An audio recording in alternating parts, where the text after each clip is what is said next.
ربنا افتح بيننا وبين قومنا بالحق وأنت خير الفاتحين.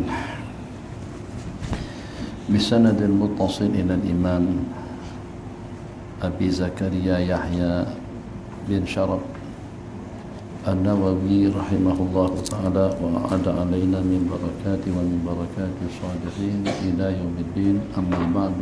نعم. بسم الله الرحمن الرحيم.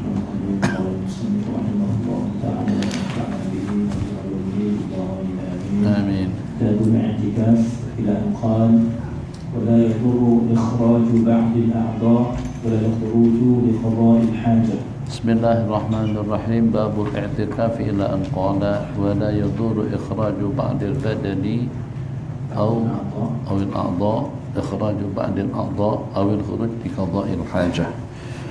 Ada dua masalah yang dibicarakan di sini sepanjang kita beriktikaf di masjid, sepanjang kita beriktikaf di rumah Allah Jalla wa Ala.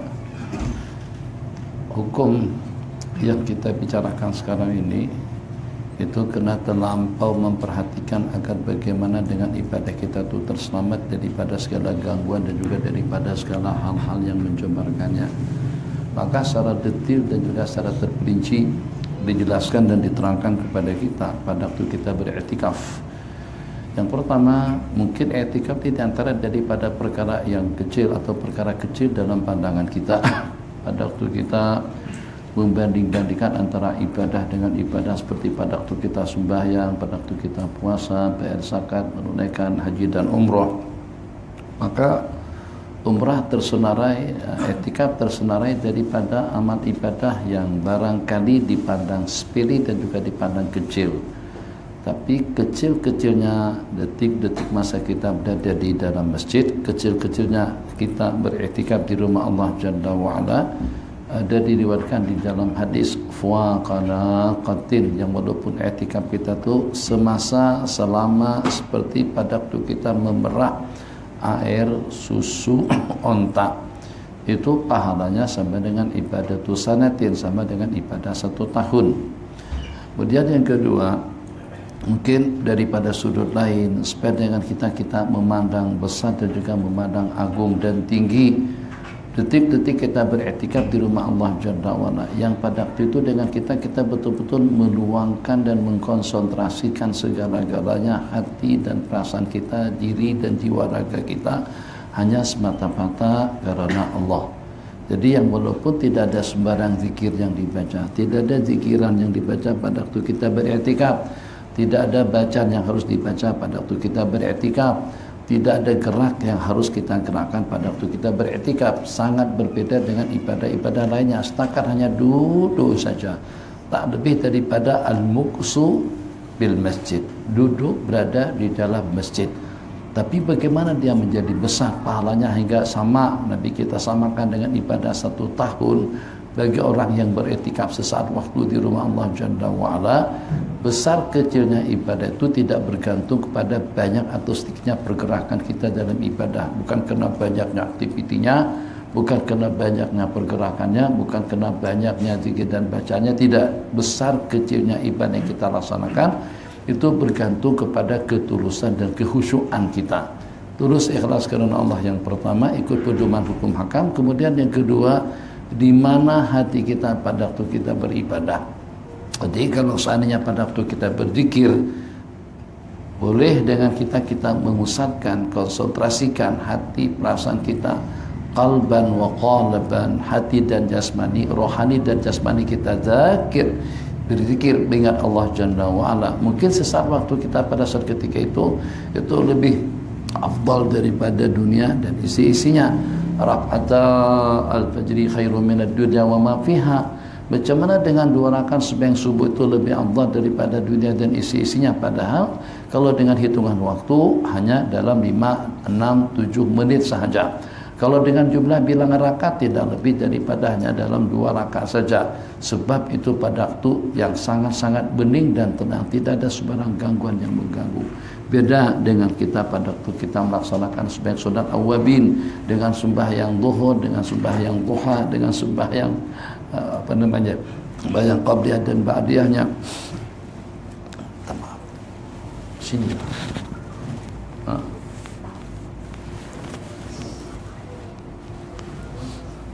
Kemenyan. Ke mana? Kuat sangat. Dia dada kering, perut lapar. Masuk gitu. Susah baca.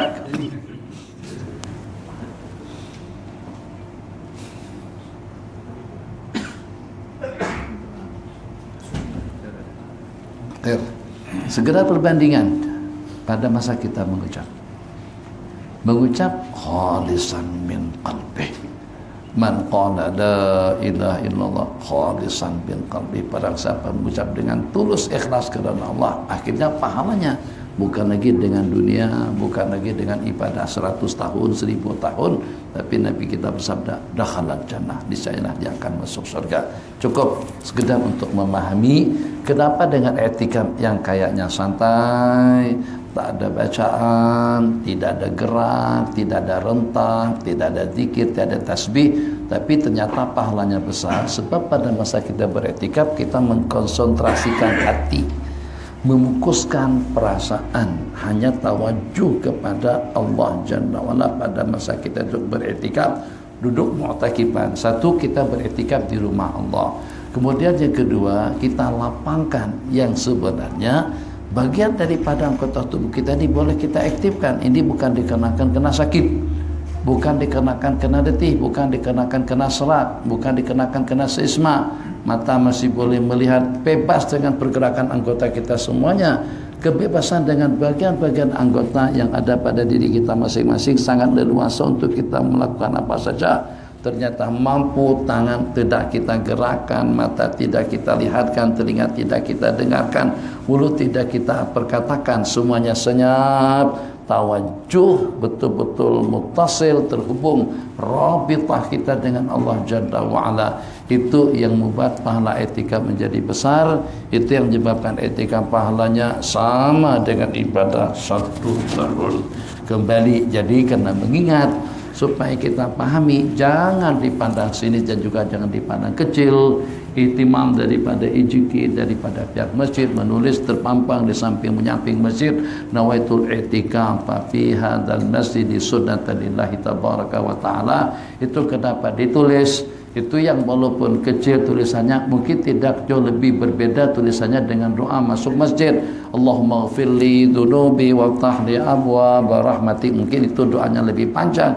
Niat i'tikaf tadi itu kecil saja, tapi pahalanya luar biasa. Dari mana kita dapat memahami pahala i'tikaf itu besar? Daripada ketetapan hukum hakam, dan juga daripada masa Nabi kita meluangkan waktu khusus, tinggalkan dakwah, tinggalkan pengajian, tinggalkan umat, tinggalkan segala-galanya. Syadda mi'zarahu, Nabi kita perketat tali pinggang, wa aiqadha ahlahu, Nabi kita bangunkan keluarga beliau, wa ahya lailahu, dan Nabi kita hidupkan malam hari beliau, multamisan di Lailatul Qadar. Dan juga dalam waktu yang sama kumpulan dan kombinasi dengan detik-detik i'tikaf di rumah Allah Jalla wa'ala. Maka dua hukum yang dibicarakan tadi itu dikenakan karena ada hubung kaitan dengan i'tikaf. Itu adalah keperluan manusiawi. Yang pertama, untuk kita menunaikan hajat. Mau tidak mau, bagaimanapun kita, baik pada waktu kita sedang ibadah, pada waktu kita sedang di masjid, pada waktu kita sedang berada di mana saja, tuntutan dan keperluan jasmani kita yang seperti itu tidak membeda-bedakan antara tempat dengan tempat. Pada waktu kita di rumah kita nak buang air, pada waktu kita di luar kita nak buang air, waktu di masjid pun juga semacam itu, tak ada bedanya. Jadi tidak berarti kalau pada waktu kita lagi di masjid kita alhamdulillah tak payah buang air, alhamdulillah ringan perut kita. Begitu saja masuk masjid i'tikaf sudah tak ada. Enggak. Kalau pada waktu dari luar ceret-beret, masuk ke masjid pun juga kan ceret-beret juga. Kalau pada waktu di luar kita perut kita gembung penuh dengan angin, pada waktu kita masuk ke masjid beretikaf juga seperti itu juga. Timbul permasalahan yang kita bicarakan, boleh tak kira-kira lagi kita sedang beretikaf, detik-detik keheningan, kebeningan, ketenangan, konsentrasi hati kita, hubungkan kita dengan Allah Jalla wa'ala di waktu kita berada di dalam masjid, yang tujuannya adalah untuk menenangkan batin, untuk menenangkan perasaan, untuk menenangkan hati, untuk mengkonsentrasikan suasana yang hanya tawajuh hati kita kepada Allah Jalla wa'ala. bebas daripada laptop, netbook, majalah, koran, akhbar, dan juga daripada WhatsApp atau yang sejenisnya. Hanya semata-mata tawajuh ilal maula jalla wa'ala. Tapi untuk hajat daruriyat seperti buang air besar dan kecil, silahkan saja. Dan itu tidak memutuskan pahala i'tikaf. Jadi yang walaupun kita ke tandas, yang walaupun kita buang air, yang walaupun kita batal pada saat ketika itu, pada masa kita pernah balik ke masjid, niat i'tikaf tidak perlu kita perbaharui. Itu yang pertama. Kemudian yang keduanya, bagaimana ikhraju ba'dil a'dha, mengeluarkan sebagian daripada anggota. Ini berdalil dengan hadis yang diriwayatkan, kuntu urajjil, aku menyisirkan, menyikat, merapikan, mengemaskan rambut baginda Rasulullah sallallahu alaihi wasallam saat ketika Nabi kita lagi sedang beriktikaf. Apa yang dapat kita pahami daripada kejadian itu? Masya Allah, tabarakallah. Kamu sibuk dalam urusan ibadah? Iya. Kamu sibuk dengan urusan zikir dan tasbih? Iya. Kamu sibuk dengan urusan ta'arruf, taqarrub, ta'abbud, melaksanakan taat dan ubudiyah kepada Allah? Betul. Tapi tetap juga awak kena jaga kerapianmu, kemudian kebersihanmu, kemas, tampil rapi, elok, indah, bagus. Kenapa? Sebab kamu menjadi sebagai tetamu Allah Jalla wa'ala. Kita kadang-kadang yang kalau pada waktu kita lagi sibuk, disebabkan karena kesibukan, itu yang menyebabkan kita tak dan urus. Pakaian kadang-kadang tak kemas, penampilan kadang-kadang tidak rapi. Nah, tidak.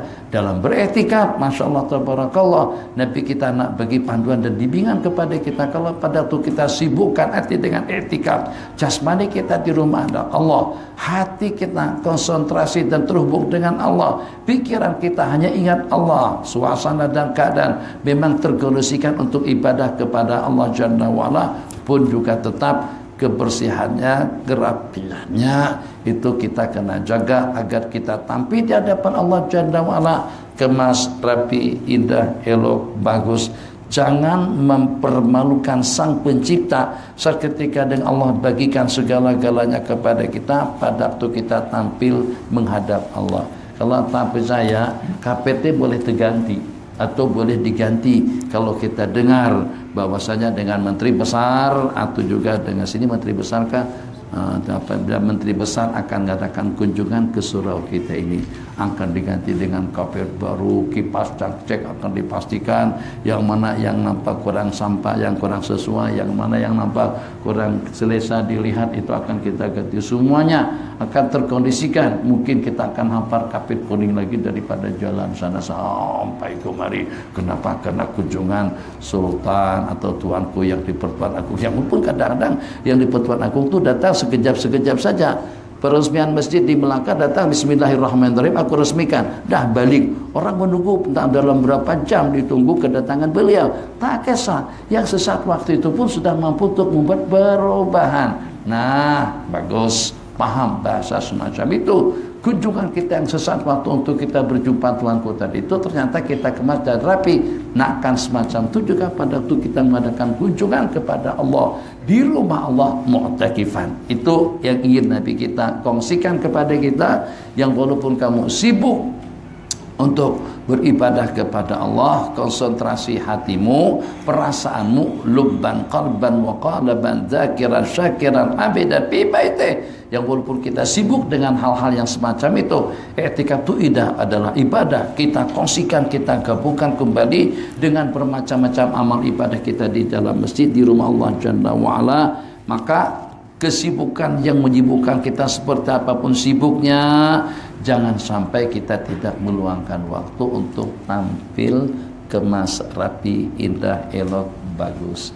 Ini kadang-kadang dengan pemuda-pemuda kita atau juga dengan orang-orang yang berjualan di sepanjang waktu zuhur sebelum menjelang adzan Jumat berkumandang, itu kadang-kadang masuk ke masjidnya pakai sudah tak kemas, dengan bau-bauannya atau dengan baunya, hanya setakat dengan teset saja masuk ke masjid, kadang-kadang tak pakai songko biasa. Tapi kalau ngadap Tuanku kena pakai songko hitam, kena pakai sampit, kena kemas, kena rapi. Itu ketidakbijakan kita dengan Allah Jalla wa'ala. Padahal Allah dah bagikan segala-galanya kepada kita. Kenikmatan dalam hidup, segala-galanya sudah ada. Allah kecapkan kepada kita. Keperluan yang kita perlukan sudah Allah berikan kepada kita. Tunjukkan kesetiaan kita kepada Allah yang memberikan segala-galanya, agar memang patut kalau kita mendapatkan julukan istimewa Abdullah, ibadullah, hamba-hamba Allah Jalla wa'ala.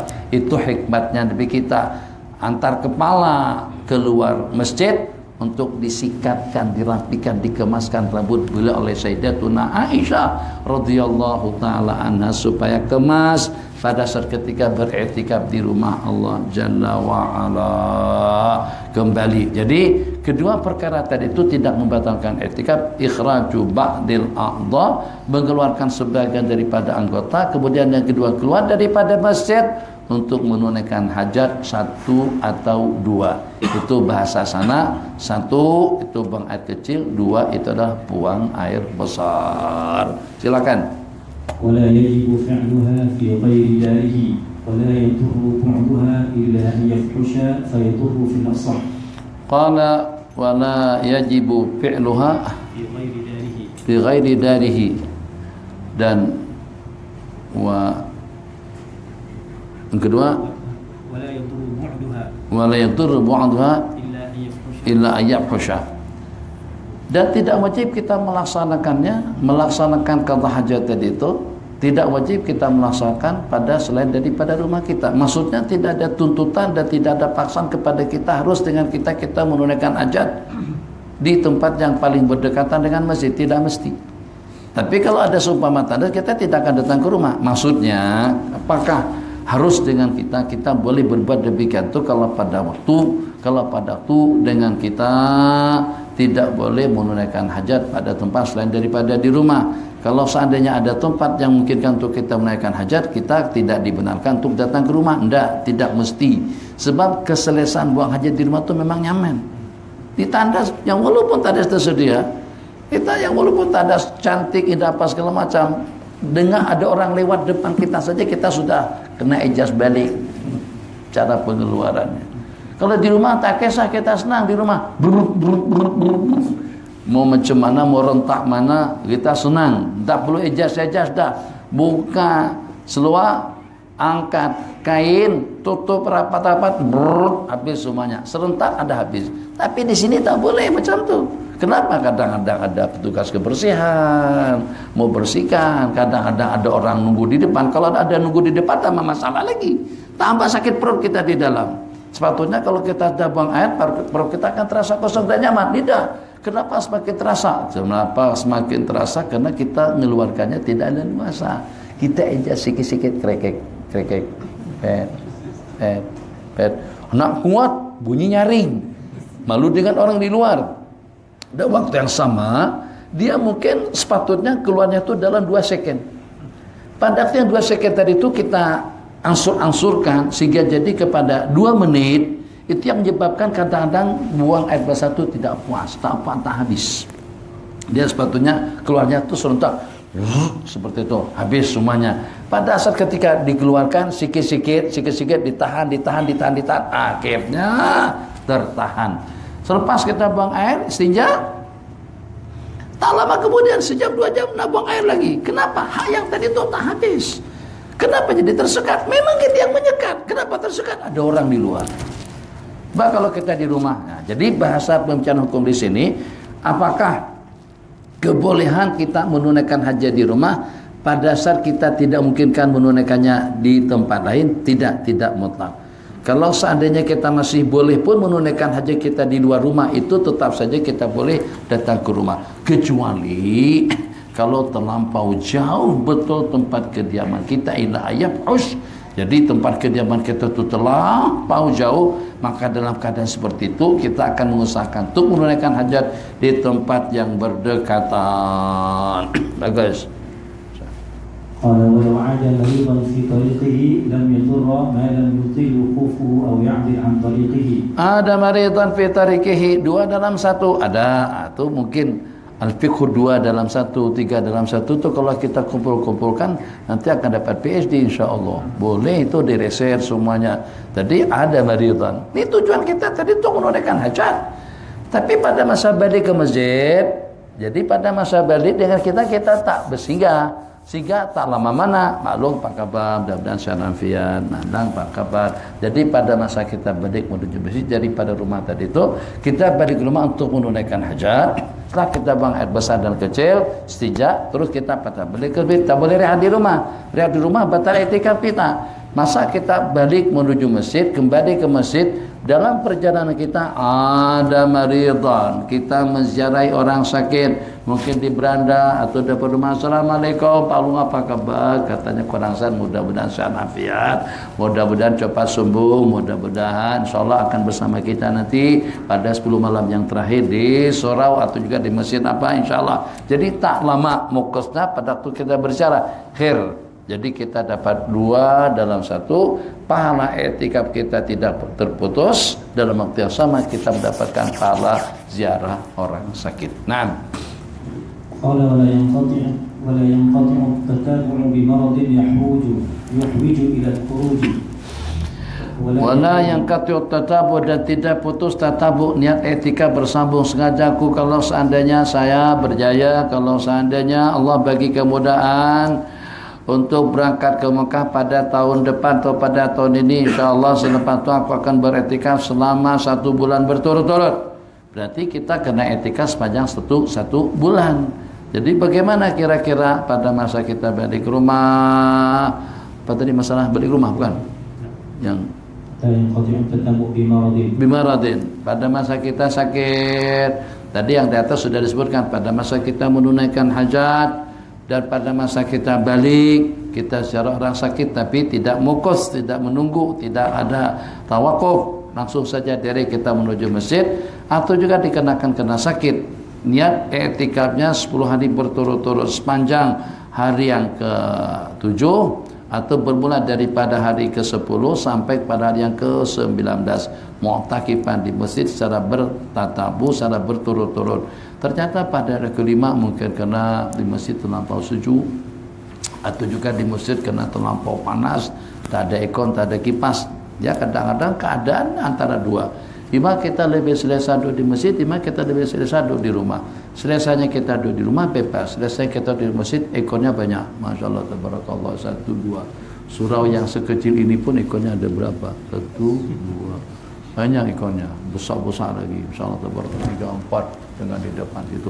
Tambah lagi yang kecil, yang 3 horsepower ada berapa? 2 horsepower ada 4. Masyaallah tabarakallah, bagaimana kita tak sejuk nih. Jadi di rumah panas.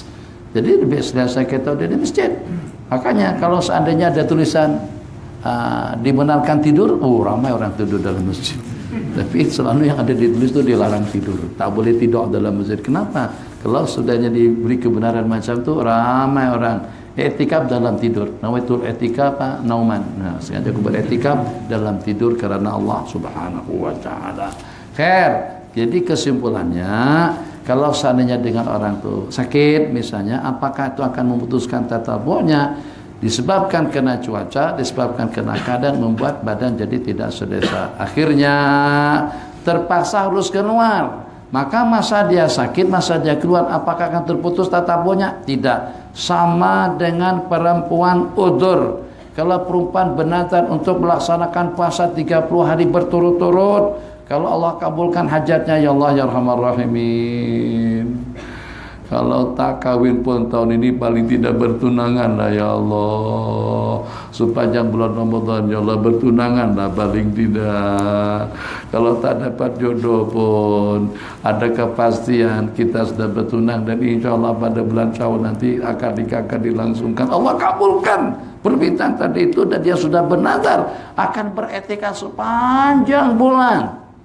Mau tidak mau perempuan kalau beriktikaf sepanjang bulan, maknanya akan ada masa-masa uzur, atau juga akan berpuasa sepanjang bulan selama 30 hari. Pasti dan pasti akan ada dalam 7, 8, 10, 15 hari masa uzur. Jadi pada masa menjelang masa uzurnya, bagaimana dengan puasanya tadi itu? Tetap juga bersambung. Jadi kalau ternyata dia sudah puasa 20 hari, terhalang dikenakan karena uzur selama 10 hari, masuk hari yang ke-31 boleh sambung balik sampai kepada hari yang ke-40, puasa tatabunya sudah selesai.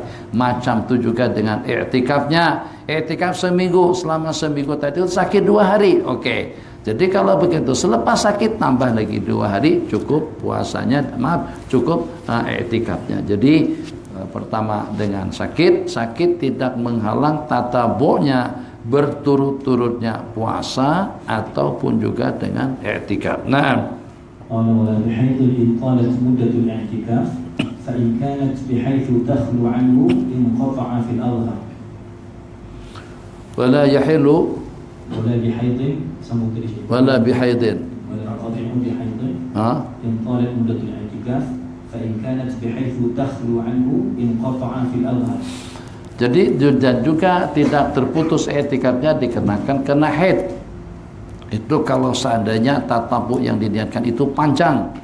Tapi kalau seandainya yang diniatkan itu hanya dalam 3-4 hari saja, yang dengan kita masih boleh mengelak, yang perempuan itu boleh ijaz waktu yang kira-kira boleh melaksanakan i'tikaf tanpa terhalang dengan udzur. Nah, jadi kalau masih memungkinkan seperti itu, maka dia harus ijaz waktunya supaya masa i'tikaf yang tak berkepanjangan hanya dalam 3, 4, 5, 6 hari saja, itu akan boleh dikondisikan pada waktu dia bersih. Jadi misalnya kalau sudah tahu ini bersih dah 22 hari, maknanya paling dalam sehari 2 sudah uzur. Jangan mulakan i'tikaf pada masa itu. Mulakan i'tikaf bila yang baru saja bersih. Baru saja bersih dalam seminggu. Maknanya ke depan masih ada 10 hari lagi masa bersih. Nah, kenakanlah masa kita beriktikaf pada saat ketika itu supaya tidak memutuskan tatabu'nya. Tapi bedanya kalau pada yang sebulan, pada waktu sebulan jelas tidak akan mungkin kita mengelak. Mau tidak mau akan ada masa uzur dalam fatrah 1 bulan. Nah, khurud nasian, kecuali makan nasi batal puasa. Khurud nasian atau juga keluar karena terlupa. Tak perasaan kita i'tikaf. Kita sekarang keluar masuk saja. Niat i'tikaf tidak, ingat i'tikaf pun tidak. Perasaan di masjid pun juga kadang-kadang kita tak perasaan. Jadi rasa-rasa seperti di rumahnya. Jadi misalnya orang tabligh pada waktu khurud, banyak di kalangan mereka pada waktu berada di masjid tak perasaan dia sudah berada di masjid. Perbualannya sama, perbincangannya sama, SMS-nya sama, netbooknya sama. Bahkan kadang-kadang anak-anak mahasiswa bawa netbook ke dalam masjid, meniarap type apa itu dulu. Rasa-rasa seperti sedang berbaring di tempat kediamannya, seperti sedang berbaring di rumah. Kamu berada di rumah Allah Jalla wa'ala. Semakin ke depan, kalau tidak diingat-ingatkan, kalau kita ada teguran, kalau kita tidak jadi garang, tak mesti garang. Kalau kita segan untuk memberikan teguran, keadaan akan semakin parah. Wallahu alam. Tapi boleh kita buktikanlah nanti malam macam mana keadaannya pada waktu kita sembahyang tarawih di sini dan di masjid-masjid mana saja di sepanjang bulan Ramadan. Semakin sehari, semakin setahun, semakin ke depan, semakin ramai dan juga semakin bising suasana anak-anak bermain pada waktu kita melaksanakan salat tarawih. Jadi malam kemarin itu juga dipersoalkan bagaimana hukumnya. Apa baiknya dengan kita lebih elok barangkali dengan anak yang kita bantu kita suruh sembahyang di samping kita. Tapi yang jadi masalah sekarang tentang shaf. Kalau kita biarkan mereka di belakang, mereka main. Kalau kita posisikan mereka di samping kita, shaf kita pula terputus. Satu, kadang-kadang belum tentu dia berwudu. Yang kedua, belum berkhitan. Yang ketiga, kalau wudu berkhitan pun anak-anak, kita pun macam itu juga pada waktu kanak-kanak main juga. Mungkin lebih lasak daripada mereka lagi. Anak-anak kalau dikontrol ya, tapi kita juga mau sembahyang. Takkan kita habiskan waktu kita untuk kita mengawal mereka. Kalau pada waktu dia tahu yang paling hebat anak-anak, dia boleh ijaz waktu. Pada waktu imam sudah dekat-dekat salam, senyap, tak ada bunyi. Pada waktu imam baca Bismillahirrahmanirrahim, wah tahu dah, ini Fatihah ini pasti panjang lagi, ada rukuk, ada ayat dan sujud. Jadi yang walaupun mereka itu tak sembahyang, tapi mereka sembahyang dalam permainan. Atau sembahyang pada masa bermain, perasaan mereka itu sembahyang. Buktinya mana? Detik-detik imam sudah nak salat, mereka pun juga bening tenang. Sebab itu penghujung khairul umuri ibratu bil khawatim. Yang ianya itu adalah penutup bening bagus. Jadi kita pun salah, kita tak boleh jam yang mana satu yang bising dan itu. Tengok belakang, tengok. Apa semuanya? Diam. Ya Masya Allah, tabarakallah. Begitunya kita takbir Allahu Akbar. Seandainya kita Abu Nawas, kita takbir, kita tengok ke belakang, baru ketahuan. Tapi kita juga tak nak degil macam tu. Kalau kita nak degil, Allahu Akbar, Bismillahirrahmanirrahim, batalkan sembahyang, tengok siapa yang main. Itu ketahuan betul. Tapi haram pula kita membatalkan sembahyang kita. Akhirnya kita jadi kanak-kanak, kena mempermainkan ibadah atau sembahyang. Kembali. Jadi gangguan-gangguan yang seperti itu biasa. Kalau kita tidak tegur, kalau kita tidak ingatkan, nanti akan semakin merebak. Orang biasa bising-bising di dalam masjid, anak-anak bising-bising di dalam masjid. Macam itu juga dengan peralatan komunikasi. Kalau kita tidak ingat-ingatkan, kita ini lagi sedang berada di mana, lagi sedang buat apa, di tempat mana, detik-detik yang mana, lagi sedang ibadah di rumah Allah. Kalau tidak diperingatkan seperti itu, seperti yang dikatakan tempo hari, khatib lagi sedang menyampaikan khutbah, anak remaja main game depan khatib. Nanti bukan main game lagi, buka YouTube.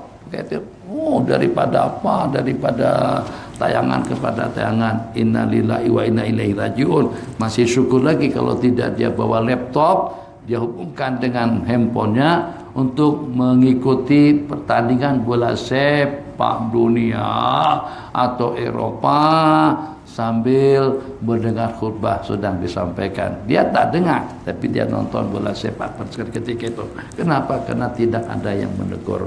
Jadi karena diingatkan dari masa ke masa supaya paling tidak kita mampu untuk memainkan peranan kita di sepanjang kita hidup. Ucapan Sayyiduna Abi Bakrin As-Siddiq radhiyallahu ta'ala ayang kusudin wa ana hayyun. Apakah agama ini akan berkurang saat ketika dengan aku masih hidup? Maka kitab yang ditulis oleh Syekh Abdul Hasan An-Nadawi rahimahullahu ta'ala, riddah wala Aba Bakra laha, kemurtadan yang berlaku tapi tidak ada Abu Bakarnya. Akhirnya kemurtadan itu menjadi merebak. Orang tukar nama dari masa ke semasa, jadi pada waktu semakin bertambah ramai, tidak ada rasa sensitif. Kenapa? Karena tidak ada penghalangnya.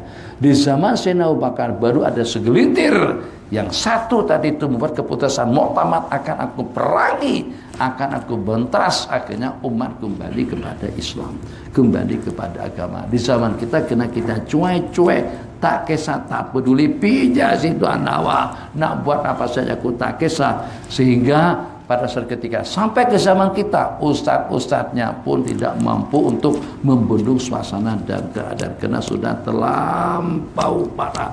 Waliyadzubillah. Terus sampai kepada pukul 6 berapa? 6.40 boleh. Silakan baca.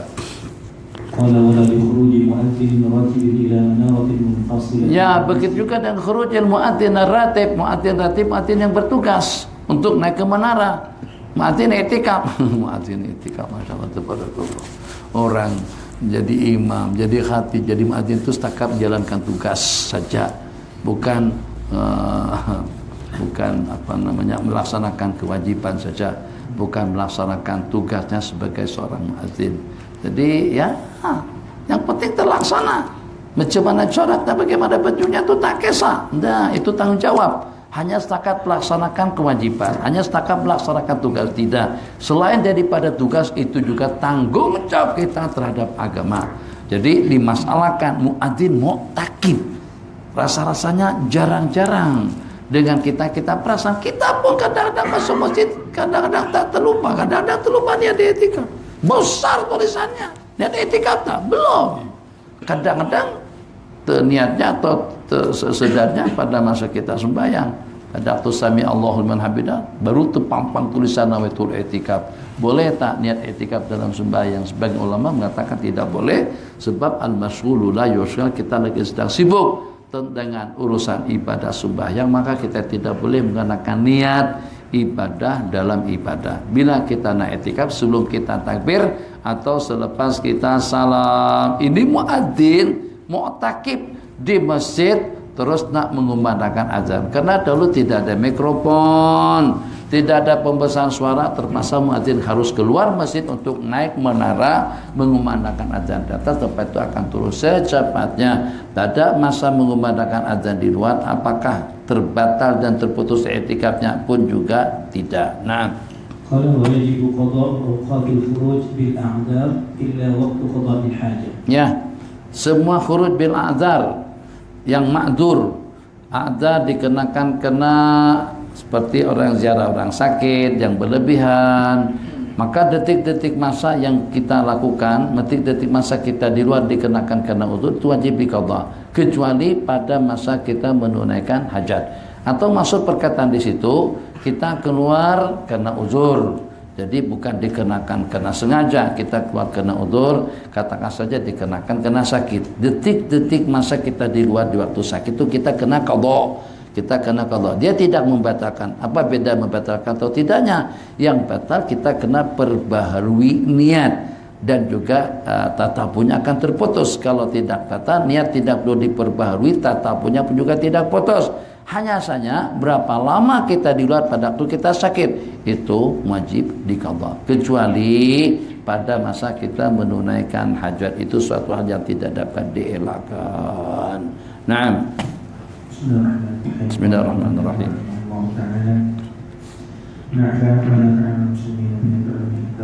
Amin.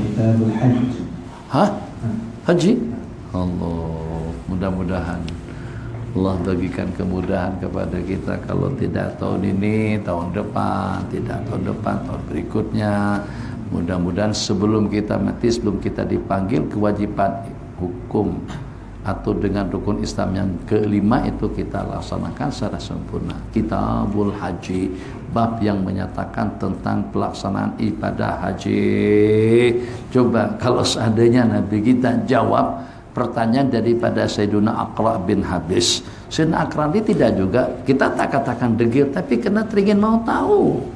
Sebab kalau seperti dengan sembahyang tiap waktu, dengan puasa saban tahun, dengan zakat pun juga saban tahun, dengan zakat saban tahun, puasanya saban tahun, sembahyangnya saban tahun, tasyahudnya pada tiap waktu.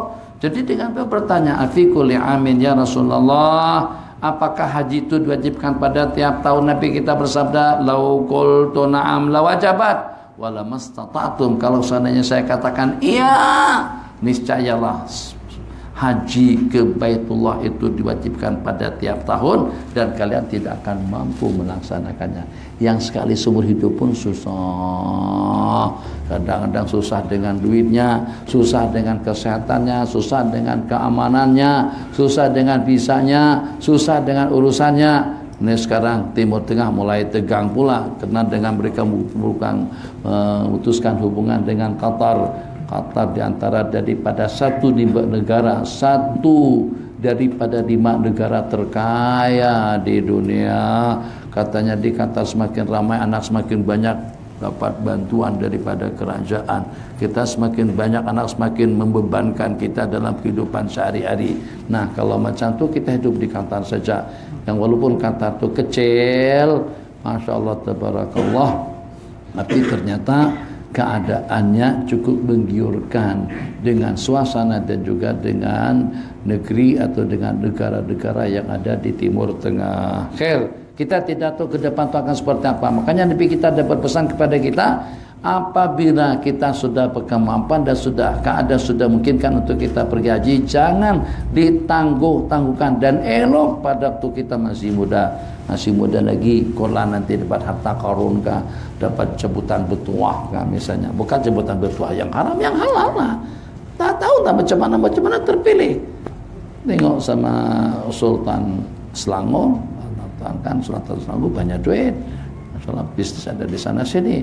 Atau juga terjumpa dengan Sultan Ibrahim, Sultan Jor pun juga banyak duit. Masya Allah banyak duitnya, kereta besar, kereta mewah pun juga banyak. Jadi siapa tuh Cam muka abang, udahlah kamu berangkat haji tahun ini. Nih duit 100.000 RM. Nah, jangan kita tangguhkan ke tahun-tahun berikutnya. Kenapa? Kita tidak tahu dengan ketetapan takdir yang menanti, ketentuan takdir yang menunggu. Jangan tunggu tua. Elok kalau kita berangkat menunaikan ibadah haji secepat mungkin. Kalau boleh sebelum kawin lebih elok lagi. Nanti pada waktu kita kawin bagi sekali lagi. Kenapa? Karena kita berdoa dua, sama-sama berdoa, ya Allah ya Arhamar Rahimin. Dulu sudah ya Allah, tapi sendirian. Belum puas rasanya kalau pergi hanya sendirian saja. Kalau tanpa dengan istri, ya Allah mudahkan kepada kami untuk datang ke Mekah melaksanakan ibadah haji dan umrah, insyaallah. Kalau ada nawaitu idza azamta fatawakkal, Allah akan bagikan jalan dan kemudahan untuk kita melaksanakannya. Sekali saja seumur hidup. Gimana kalau seban tahun bankrupt kita semuanya? Ya Arhamar Rahimin. Tujuan. Kalau tiap tahun, ini anak-anak udah habis duit nih, boleh pinjam apa? Aku pun kehabisan duit, rumahku udah terjual ada. Ada yang terjual rumah, ada yang terjual tanah, ada yang terjual kereta, semuanya jual. Kenapa? Karena tiap tahun haji dilaksanakan, alhamdulillah, sekali dalam seumur hidup saja. Itu pun bagi orang yang berkemampuan. Tapi kesimpulannya, usahakan yang dalam keadaan seperti apapun, kalau sampai kita kena jual ladang, sawah, kebun, kereta, rumah, ataupun juga yang seumpamanya, jual. Sebab kenapa? Insya Allah untuk urusan anak cucu akan ada. Mereka sebelum lahir ke dunia sudah mendapatkan peruntukan rezeki daripada Allah. Jadi kita jangan terlalu memikirkan anak dan cucu di saat ibadah haji kita belum kita tunaikan. Ya Allah, nanti anak saya makan apa? Makan nasi lah. Tak akan makan batu mereka setelah kita tinggalkan. Serahkan saja. Jadi pertanyaan daripada Nabiullah siapa di akhir daripada juz yang pertama, pertanyaan mada yang ta'bud tu, qala na'budu ilahaka, apa ayatnya tu? Ya Allah,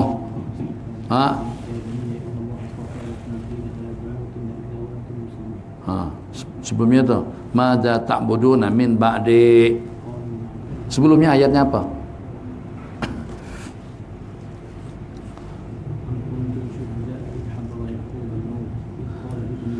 إذ حضر يعقوب الموت إذ قال لبنيه. Nabiullah Yaqub berkata kepada putra-putra bila إذ قال لبنيه ماذا تعبدون من بعدي. Itu pertanyaan seorang nabi kepada putra dan putrinya. Sementara kalau dengan pertanyaan kita sebelum kita mati, qala madza ta'kuluna min ba'di. Kalian makan apa kalau aku mati? Makan nasi dengan bubur lambo, jawabannya begitu. Nabi tanya madza ta'buduna min ba'di, apa yang kalian sembah selepas aku mati? Qalu na'budu ilahaka wa ilaha abaika Ibrahim. Kami akan menyembah Tuhan kamu dan juga Tuhan Nabiullah Ibrahim alaihissalam. Maksudnya tetap kami muwahhidin, akan berpegang teguh dengan etikat yang betul. Kalau kita mungkin yang walaupun kita tidak berkata seperti itu, tapi ungkapan perasaan kita tanyakan kepada mereka, madza ta'kuluna min ba'di, apa yang kalian makan kalau aku mati. Nah, jadi yang pertama kita serahkan ucapan daripada Abdul Muttalib saat ketika dengan Abraha mensepelekan, mengetawakan, terbahak-bahak. Tadinya aku hormat, takzim, memberikan satu penghormatan dan penghargaan dan memandang agung dan besar kamu sebagai tokoh masyarakat yang diidolakan oleh orang ramai. Tapi seketika awak datang menjumpai aku, ternyata yang awak minta tidak lebih daripada agar dikembalikan onta-onta, kambing dan lembu kepadaku. Setelah kau berjumpa dengan aku, detik-detik waktu kau berjumpa dengan aku, hanya agar aku kembalikan lembu, onta dan kambing-kambingmu. Jadi padahal Anda tahu kedatanganku ke negerimu adalah untuk menghancurkan Ka'bah dan juga untuk meruntuhkannya. Jadi dengan jawaban yang jelas daripada Abdul Muttalib, jawaban daripada beliau kepada Abraha yang menyenyapkan, Kalau dengan onta, lembu dan kambing itu memang kepunyaan kau, sementara kalau dengan Ka'bah fa'idalahu rabban yahmihi, kalau dengan Ka'bah itu ada sang pencipta yang akan melindunginya dengan penuh keyakinan.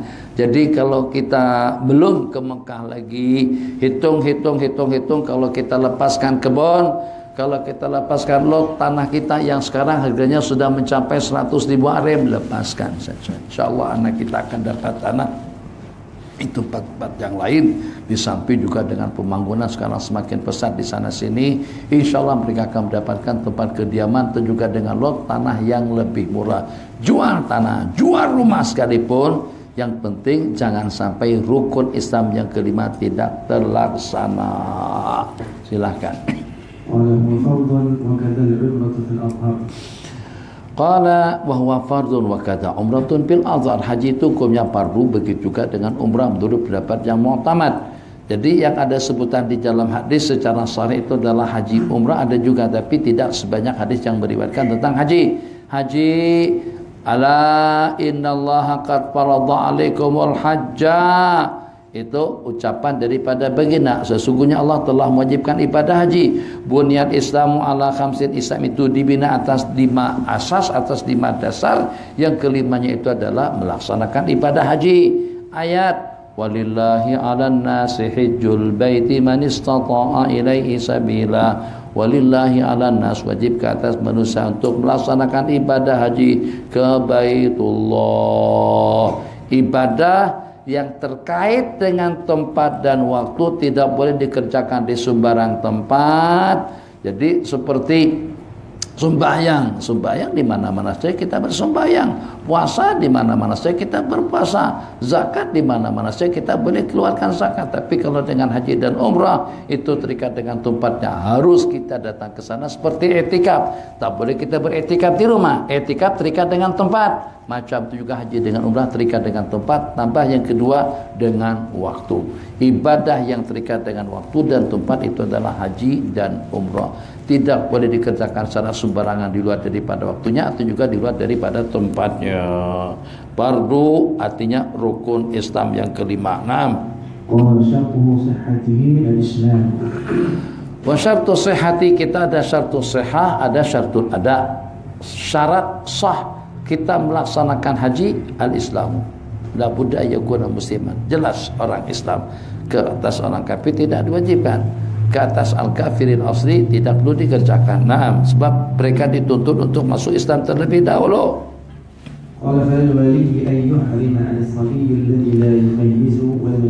Sebab syaratnya tadi Islam, maka kepada wali boleh-boleh saja mengihramkan sabi alladzi la yumayyiz, kanak-kanak yang belum mumayyiz, atau juga mengihramkan orang gila. Sebab dari sudut status bukan disyaratkan harus taklif, tidak disyaratkan akil balik, yang disyaratkan Islam. Maka asalkan dia orang Islam boleh melaksanakannya. Tapi secara istiqlal tidak boleh. Secara istiqlal kepada anak-anak kecuali kalau setelah mumayyiz. Secara berasingan dengan orang gila itu tidak boleh kecuali setelah sembuh. Tapi kalau untuk dihajikan berangkat dengan orang tuanya secara tabi itu tidak mengapa. Boleh kita menghajikan anak-anak, seorang perempuan akad bayi di hadapan baginda. Alihada hajjun ya Rasulullah. Ini apakah bayiku yang baru lahir boleh saya hajikan? Nabi kita bersabda, na'am walaki ajrun. Iya, dan kamu akan mendapatkan ganjaran dan balasannya. Itu ihtimam daripada sahabat, sampai untuk urusan budak kecil pun juga mereka tanyakan. Nah,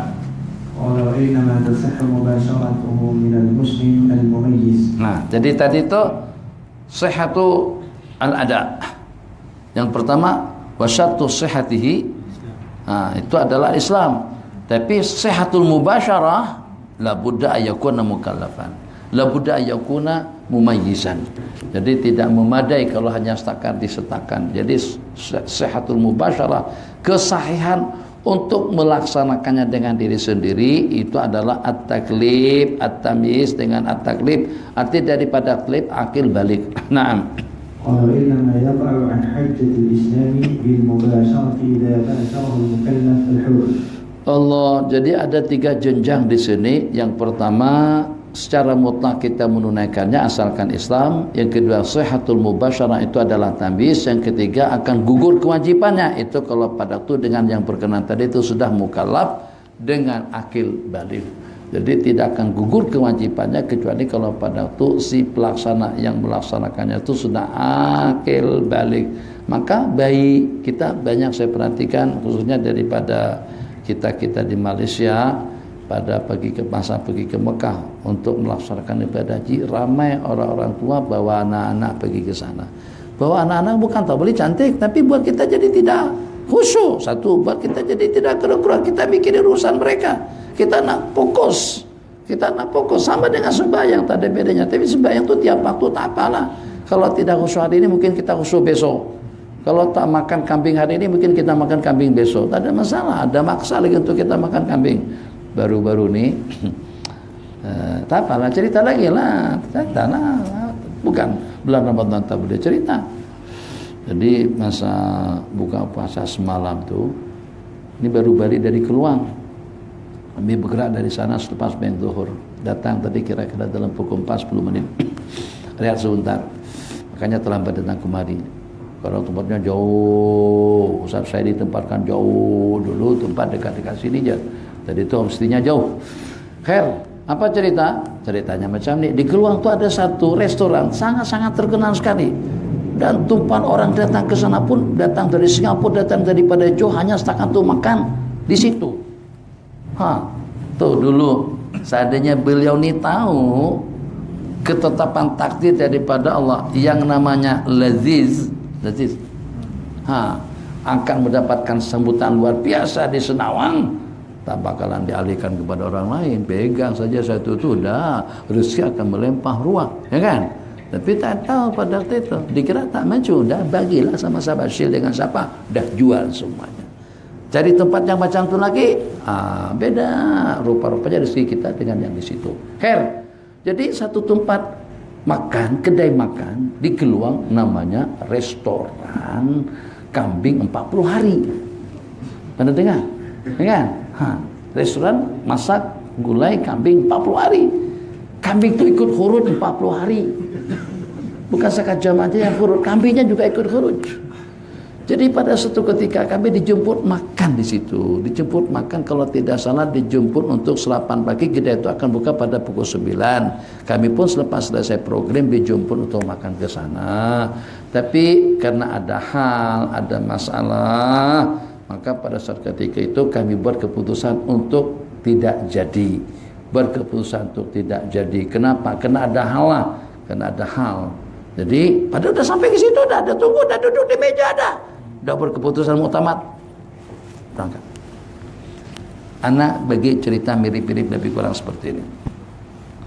Ada yang namanya izzatun nafs, harga diri. Harga diri. Tak boleh. Jiwa ni bukan punyanya kita. Tak boleh kita menghinakan diri kita yang mulia di sisi Allah Jalla wa'ala. Jiwa raga manusia ini lebih mulia daripada Ka'bah. Ka'bah saja Nabi kita sanjung dan puji. Ma'atyabaki, ma'a'zamaki, ma'akramaki. Allah kamu mulianya, kamu agungnya, kamu walakin anasal mu'min a'zamu hurmatan minki. Tapi dengan jiwa raga seorang mukmin lebih mulia daripada anda.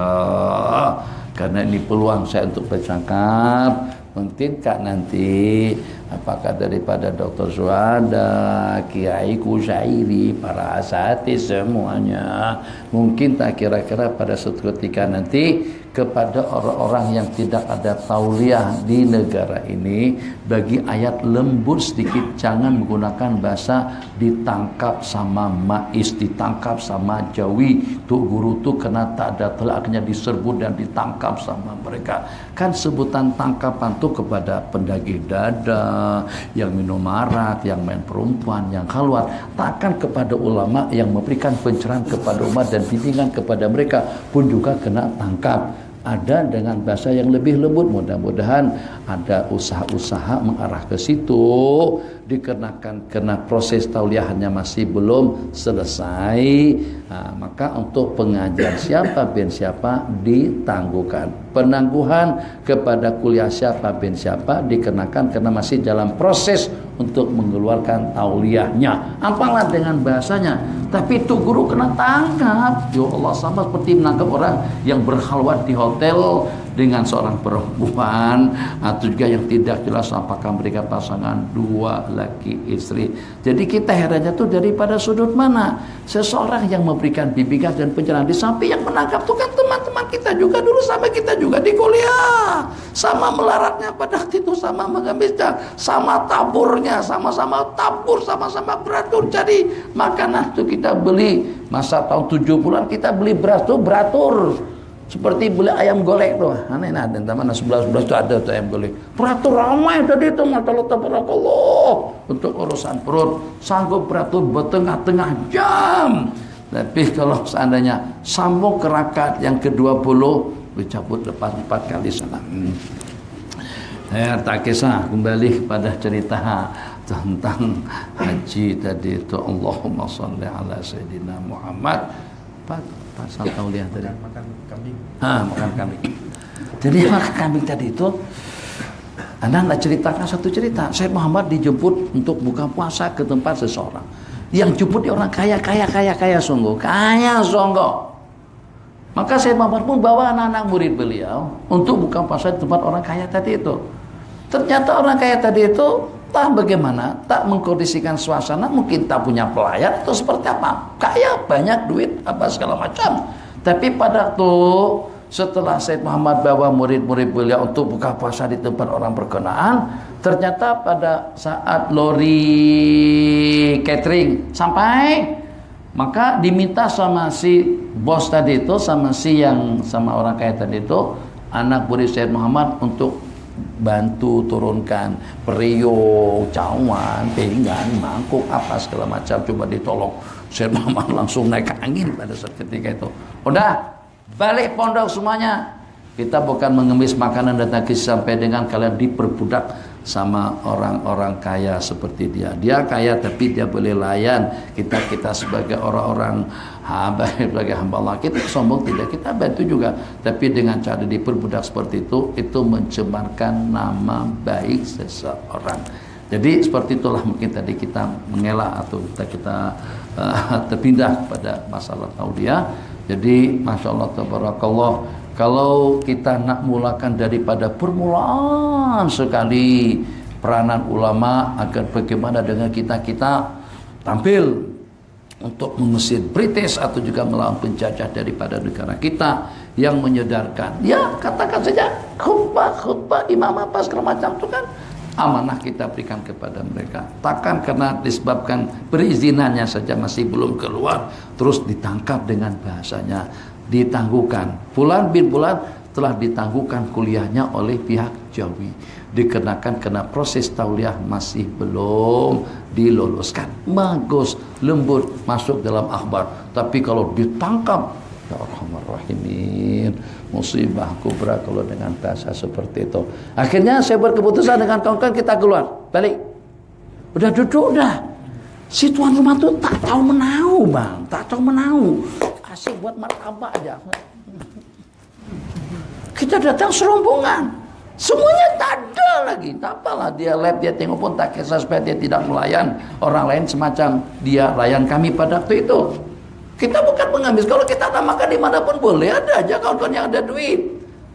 Tapi yang namanya ihana, kadang-kadang tidak ada detik-detik waktu yang paling tercabar atau yang paling mencabar daripada menunggu masakan. Kita dijemput makan, ternyata tuan rumah yang jemput itu belum masak lagi. Bukan belum masak, belum memasak lagi. Jadi kita ya Allah, ya Rahman, betul tengah jam. Baru-baru ini juga pengalaman di KL, Selayang, ajak makan tom yum. Masya Allah, tabarakallah. Bertengah-tengah jam. Tunggu. Ya Allah. Jadi saya katakan, kalau kita merasa umur pendek, maka kalau nak makan masuk restoran Padang, itu orang yang pendek-pendek umurnya. Tapi kalau kita merasa umur kita lebih, pergi ke kedai tom yum. buang-buang umur kita di situ. Karena kita punya umur lebih. Masuk ke diatum yang kompor setengah jam baru terhidang makanan di situ. Apalagi kalau jenis bakar-bakaran, goreng, apa segala macam, makan waktu yang panjang. Makan 3, 4, 5, 6 rasa. Ikannya baru ditangkap, baru disiang, kemudian baru kasih perica dan lain sebagainya. Nunggu kompor setengah jam. Berputusan, balik. Jadi dulu sering dalam ceramah saya sebut kambing 40 hari, kambing 40 hari, restoran kambing 40 hari. Rasa-rasanya di Serumbani pun saya sebut beberapa kali. Lepas kejadian itu tak ada sepatah kata pun tentang kambing 40 hari, talak 3 kambing 40 hari. Karena kami dilayang semacam itu dengan toke restoran tersebut. Kita bukan mengemis, dia yang minta kita datang. Tapi taklah kalau sibuk apapun, nongol dulu lah. Paham, nongol dulu. Nongol, nampak dulu lah. Dan masalah selamat datang. Oke, saya fadhal silakan selamat datang. Cukuplah. Tak perlu duduk lama-lama dengan kita. Sambutlah seperti itu. Jadi rupa-rupanya karena kambing tadi itu jenis kambing huruf. Jadi malam tadi itu kambing itu kurut sendiri, dia datang ke tempat kami. Jadi malam tadi itu masa selepas buka puasa, buka ringan, terus sembahyang, saya boleh tahu rasanya. Memang dari kedai itu, oh masya Allah tabarakallah, memang sedap, memang lain. Orang sanggup datang dari jauh, tempuh jarak yang jauh karena sedapnya itu. Tapi karena kambing itu jenis kambing jauh lah, karena dia jauh lah, yang walaupun kita ada di mana saja dia datang menemui kita. Masya Allah. Kenapa? Karena dia lagi ada tazkir, ada jaulah untuk datang ke tempat kita. Itu nikmatnya kambing 40 hari. Kambing yang lain tuh kita kena cari. Kambing itu dia datang sendiri. Kenapa? Karena ada tazkilan 40 hari daripada pemiliknya. Itu ceritanya. Baca haji wajib sekali seumur hidup. Alhamdulillah. Kita teruskan. Buka pasar nanti itu ada mereka hidang-hidang gitu. Kita langsung buka aja lagi insyaallah. Masih lama lagi. Allah, kalau di situ pun tambah lapar nanti tengok macam-macam. Sini apa yang melaparkan, tak ada bau, tak ada kue, tak ada more, tak ada semuanya, tak ada. Kita ini kaki makan. Tapi insyaallah masih boleh tabah dan sabar kalau saat ketika makanan tidak ada di depan mata kepala kita. Kalau sudah di depan, ya Allah ya Rahman Rahim, mencabar betul. Silakan. قال فيجزئ حج الفقير دون الصبي والأب. فيجزئ حج الفقير دون الصبي والعبد. Maka memadai hajinya orang miskin. Sebab orang miskin dia walaupun miskin tapi dia sudah akil balik. Duna sabi wal abdi. Abdi karena tidak merdeka, sabi karena masih kanak-kanak. Jadi kanak-kanak yang pergi ke Mekah untuk menunaikan ibadah haji itu nanti kalau pada waktu dia dewasa dia kena qada qadha atau dia kena ulang balik. Kenapa? Sebab haji yang dilaksanakannya pada masa kanak-kanak tempoh hari itu tidak sempurna. Satu. Tapi kalau dengan orang miskin, ini masalah tabung haji nih. Orang yang diberangkatkan tabung haji itu bukan berarti tidak mampu, tapi menumpang. Jadi bagaimana kira-kira kalau ada seorang toke Haji Bang Zul Benazar, kalau dapat proyek 10 juta, 100 juta akan memberangkatkan jamaah surau Al-Amim dan juga dengan semua EJK madrasah azan ada 10 orang. Mana kira-kira? InsyaAllah apa masalah berangkat umroh itu? 1 dan 6.000, 10 baru 60.000, 100 baru 600. Ini dapat proyek 100 juta. InsyaAllah. Haji pun bernazar, angguk kepala sudah ada berjanji dengan kita. Berangkat, Masya Allah, tabarakallah. Jadi kita di KM atau EJK yang tak berkemampuan, jangankan untuk pergi ke Mekah, untuk pergi KL pun tak ada duit. Itu bagaimana kira-kira? Gugur hajinya. Kenapa? Karena si miskin tadi itu udah akil balik. Dalam berapa ramai, banyak kan EJK masjid diberangkatkan, ada tuk imam, ada tuan-tuan imam, atau tuk bila, tuk syiah dan lain sebagainya diberangkatkan. Gugurkah kewajiban haji dengan cara berutang? Gugur. Gugurkah kewajiban haji kalau saat ketika dengan kita tidak berkemampuan? Gugur. Kenapa? Sebab yang dikatakan syarat istita'ah itu harus punya duit, aman perjalanan, ada kendaraan, waktu memungkinkan, sehat jasmani, itu syarat wajib. Kalau terpenuhi yang 5 benda tadi itu kita wajib pergi. Tapi kalau tidak terpenuhi, boleh saja. Dengan kita menumpang daripada permulaan sampai ke penghujung, daripada langkah pertama sampai langkah terakhir kita berada di tempat kediaman kita, semuanya dibiayai oleh seseorang. Gugur tak kewajibannya? Gugur. Perlu diulang kembali kalau dia kaya raya? Tidak perlu. Cukup yang itu? Iya. Kewajibannya berakhir? Iya. Alhamdulillah. Jadi tidak ada masalah haji menumpang dengan seseorang yang walaupun pembiayaannya ditanggung sepenuhnya oleh orang lain. Sebutan betua boleh, tidak ada masalah. Ikut tabung haji silakan. Masyaallah tabarakallah. Terbang boleh, terbang bagaimana? Dia punya ilmu dan boleh terbang ke Mekah tanpa pesawat, silakan. Bagus, alhamdulillah. Daripada menyusahkan orang minta visa pas segala macam, terbang saja dari sini. Jadi tidak perlu pemeriksaan immigration, tidak perlu cop paspor, tidak perlu, langsung mendarat ada di Padang Arafah. Nawaitul hajj wa haramtu bi, daripada sini terbang. Tak boleh, boleh ada orang yang boleh terbang, tapi siapa orangnya? Nah, itu yang kita pertanyakan. Dulu ramai, sekarang sudah tak ada lagi. Kenapa? Sebab sekarang sudah ada teknologi canggih. Kalau dulu tidak ada teknologi canggih, maka karamat memainkan peranannya. Al-Imam Ibrahim Ibnu Adham, banyak ulama-ulama yang pada hari awal bulan Zulhijjah, minggu pertama bulan Zulhijjah masih ada di kampung, tapi ternyata pada hari wukuf ternampak dengan orang-orang sedang berada di Padang Arafah. Naik apa? Perjalanan 1 bulan. Tak ada kuda yang kelajuannya sampai 200 km dalam 1 jam itu, tak ada. Tak ada kuda terbangnya semacam pesawat, tidak ada. Tapi dengan mereka boleh ada di situ, itu dengan kuasa kudrat Allah, seperti leluasa kudrat yang Allah berikan kepada syaitan dan jin. Satu lagi.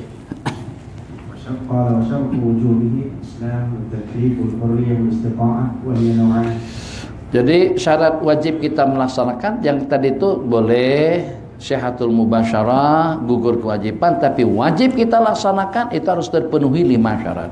Islamnya, akil baliknya, berkemampuannya, dan nanti dengan istita' akan dijelaskan. Itu terbagi kepada 5. Liman istata'a ilaihi sabila, bagi orang yang berkemampuan. Jangan tunggu esok, saya sibuk bisnisnya, urusannya, keperluannya, umur tidak berbau, mati di ambang pintu. Jangan tunggu tua.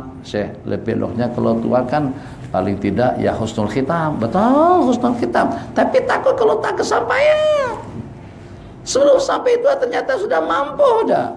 Inna lillahi wa inna ilaihi raji'un. Lebih elok kalau kita ada peluang, gunakan peluang secepatnya. Bang Asri, cepat-cepat berangkat dengan pasangannya, pergi ke Mekah situ, tunaikan ibadah haji secepatnya kalau sudah ada peluang. Duitnya ada cukup, panggilan tabung haji penjaga sudah. Siapa tahu nanti kalau kita mendaftar dengan tabung haji, tahun ini mendaftar tahun 2017, berangkatnya tahun 2100. Ayo, habis umur tak berangkat juga, sampai bersambung dengan anak-anak nasamukan. Itu orang tua yang mendaftar di hari itu tidak mustahil. Semakin ke depan semakin susah, semakin ke depan semakin ketat peraturannya. Wal iyadzubillah, kalau seandainya disudahi oleh umur, diakhiri dengan stroke atau juga dengan penyakit sehingga kita tidak berkesempatan dan tidak berpulang untuk melaksanakannya, itu musibah. Kenapa? Sebab dikatakan insya Allah besar harapan, dan itu kenyataannya, itu fakta nyata. Allah akan anugerahkan husnul khatimah itu kepada seseorang yang sudah melengkapi 5 rukun Islam dalam hidup. Sebab dia sudah lengkap fondasinya, syahadat, sembahyang, zakat, puasa, haji, 5 rukun. Bangunan itu tidak akan runtuh, tapi boleh jadi akan runtuh kalau tiang di sini tidak ada. Ada 3 tiang saja. Syahadat itu sudah pasti. Puasa alhamdulillah, bayang pun juga demikian. Zakat alhamdulillah juga sekali setahun. Tapi masih kurang tiang di tengah, boleh jebol. Anda kan masuk dalam Facebook baru-baru ini tuh gedung Mesir. Gedung, masyaallah tabarakallah. Di Mesir sering berlaku yang macam tu, ya imam cengek, ya imam runtuh. Kenapa? Sebab izinnya untuk membangun 4 tingkatnya, dibangun 10. Mau bagaimana? Itu permasalahannya. Jadi dikhawatirkan akidahnya akan runtuh kalau seandainya dengan pondasi Islam yang 5 itu tidak terpenuhi, tidak lengkap semuanya. Ada soalan silakan. Sebab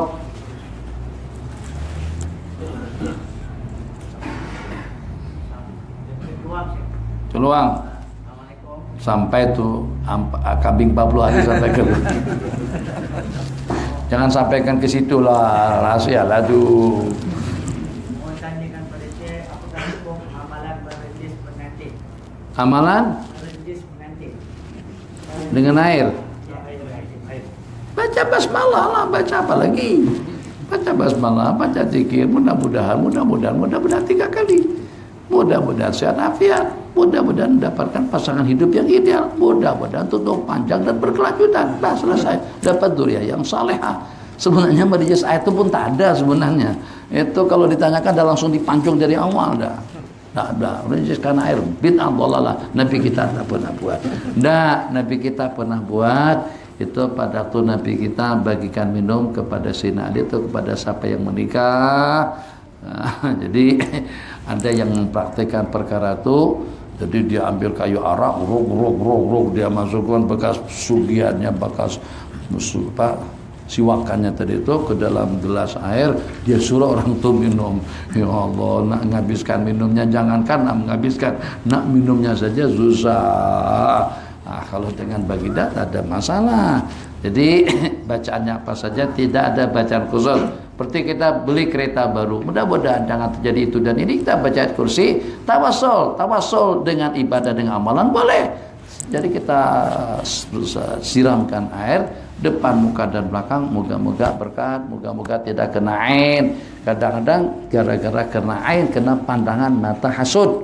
Orang tuh hasud dengki karena kita punya satu kelainan, satu kelebihan. Itu yang menyebabkan kadang-kadang luka, jerawatan, sakit, mogok, rusak pandangan mata hasud. Nabi kita bersabda, kalau ada sesuatu yang mendahului takdir, maka itulah pandangan ain, al-ain, pandangan mata orang hasud.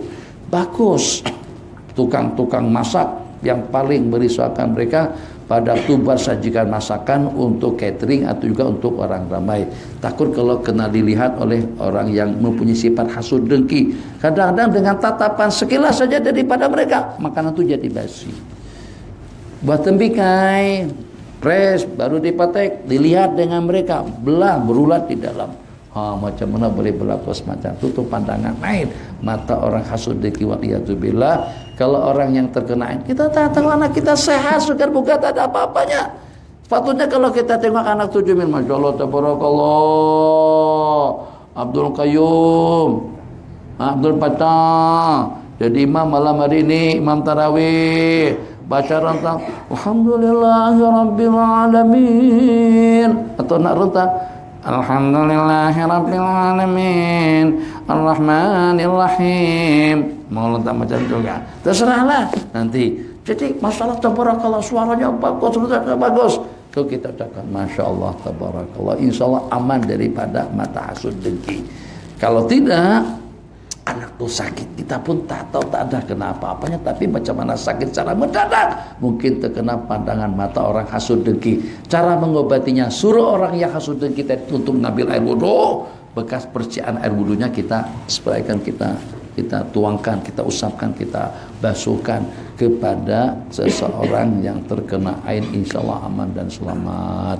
2, 3, nanti kita siap nak buka puasa. Hari ini buka puasa awal kan? 7, 10? 7? Hah? Lambat. Keluang cepat. Di keluang kita 7? 7.13 tanya. Kenapa Sulaiman tidak ikut keluangnya? Karena ilmu itu kalau senang aja, udahlah dengan kita ikut keluang lebih cepat. Jadi kalau begitu batal puasa kita. 2, silakan. Waalaikumsalam warahmatullahi wabarakatuh. Nazar beriktikaf sebulan berturut-turut dalam sebuah masjid. Kemudian setelah beriktikaf 2 minggu, masjid itu dirobohkan oleh kerajaan. Maka dia tinggal 2 minggu lagi. Bagaimana untuk dia meneruskan? Jadi yang pertama, kalau seandainya masjid itu diruntuhkan oleh pihak berkuasa, kan tapak masjid itu masih ada anak kuliah. Jadi hukum pemerintah atau pihak berkuasa untuk meruntuhkan masjid itu tidak akan berubah statusnya. Tapak itu tetap masjid. Kalau sudah tak ada bangunan pun ada tai saja, itu pun juga tetap hukumnya masjid. Kalau dia angkat dengan kerabinya sekali, tinggal tanahnya 7 lapis ke bawah pun masih masjid lagi. Jadi kita buat masjid sendiri situ, kita ambil 1 keping papan, letak situ etikaf untuk menghabiskan etikaf kita yang 14 hari. Kehujanan kepanasan itu cerita lain. Tapi kalau sana tidak memungkinkan, ya kita juga ada rasa malu, rasa macam-macam itu dan ini. Takut juga kalau dengan tak berkuasa kita dianggap menentang pemerintah atau juga kerajaan, dikatakan degil, dikatakan lasa dan sebagainya. Kalau nazar kita tidak terpenuhi, kita akan teralih langsung kepada kafaratul yamin. Orang yang tidak dapat memenuhi nazar, nazarnya akan diganti dengan kafarat sumpah. Kafarat sumpah puasa 3 hari, bagi makan 10 orang fakir miskin, ataupun juga bagi makan kepada mereka. Pergi ke pasar malam, ke Tesco, ambil 10 helai kain situ, atau beli 10 telkong, hadiahkan kepada orang miskin, niat untuk menebus kafarat sumpah atau kafarat nazar yang tidak terlaksana. Terakhir, terjadi kes 2-3 tahun yang lepas waktu Ramadan, ada dia azan, saya ingat jam surau dia tak betul lah, 5 minit sebelum masuk waktu dah azan dia dah. azan. Jadi orang yang dengar azan tu, kalau dia buka dia masjidnya terlampau lapar, malam tadi tak bersahur. Muadzin kena pastikan, yang jadi muadzin itu kena pastikan bersahur atau tidak. Kalau masjidnya tak bersahur, nanti azannya sebelum waktu, yang korbannya kita yang di rumah. Jadi dalam bahasa kaidah, la ibrata bizanni al-baini khata'u, tidak ada artinya dengan suatu kekeliruan yang dapat dipastikan kesalahannya. Kalau secara keliru sekalipun tetap puasa kita batal. Kenapa? Karena dengan kita sudah buka. Bedanya kalau dengan kita makan minum karena terlupa, itu bukan keterlupaan, itu kita emang nak berbuka ada. Tapi ternyata muadzin itu tadi, muadzin tak bersahur. Atau juga muadzin karena terlampau haus, terlampau dahaga, sehingga azan dikumandangkan sebelum waktu. Atau juga anak-anak main jam. Tengok jam dah Telaca tengah pukul 7.30 dah, pada baru pukul 6.45. Siapa yang mainkan jam? Kan senang saja.